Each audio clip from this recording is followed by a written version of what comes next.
ଆମେ କୁଆଡ଼େ ଶାନ୍ତିପ୍ରିୟ ଓଡ଼ିଶାରେ ବସବାସ କରୁଛେ।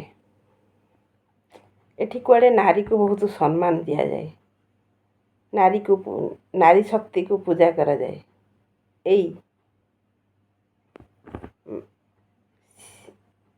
ମହାପ୍ରଭୁ ଶିବ ଆଉ ଶିବାଙ୍କ ବିବାହ କେତେ ଧୁମଧାମରେ କରାହେଉଛି।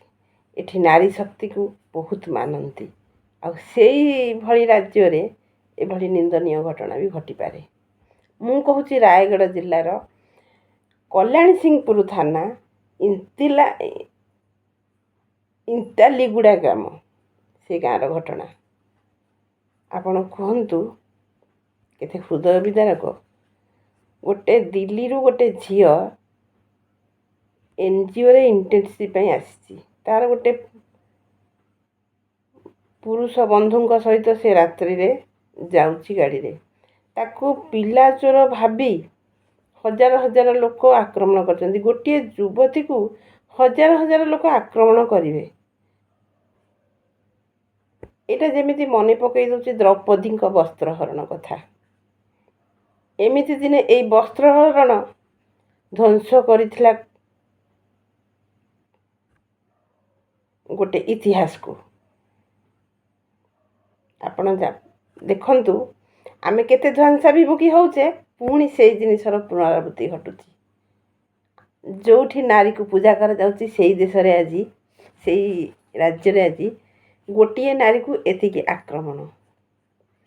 ଯେ ତା ଭିତରେ କ'ଣ କେହି ଶିକ୍ଷିତ ନଥିଲେ?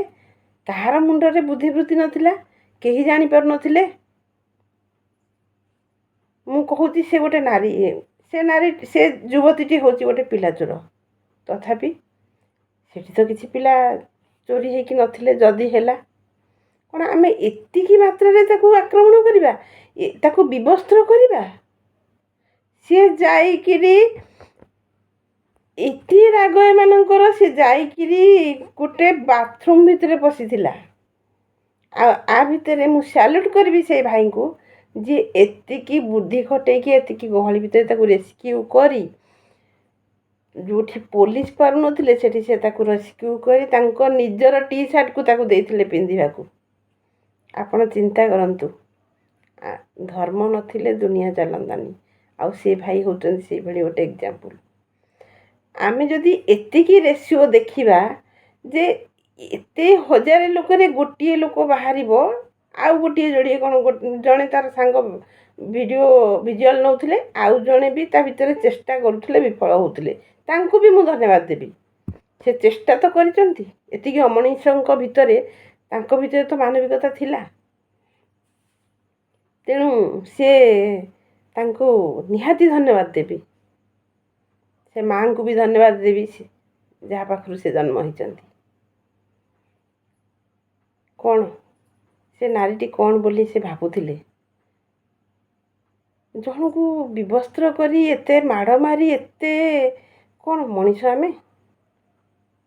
ଆମେ ସାମାଜିକ ପ୍ରାଣୀ। ଆମେ ଟିକେ ଚିନ୍ତା କରନ୍ତୁ, ସେମାନଙ୍କ ଘରେ କ'ଣ କେହି ନାହାନ୍ତି ନାରୀ?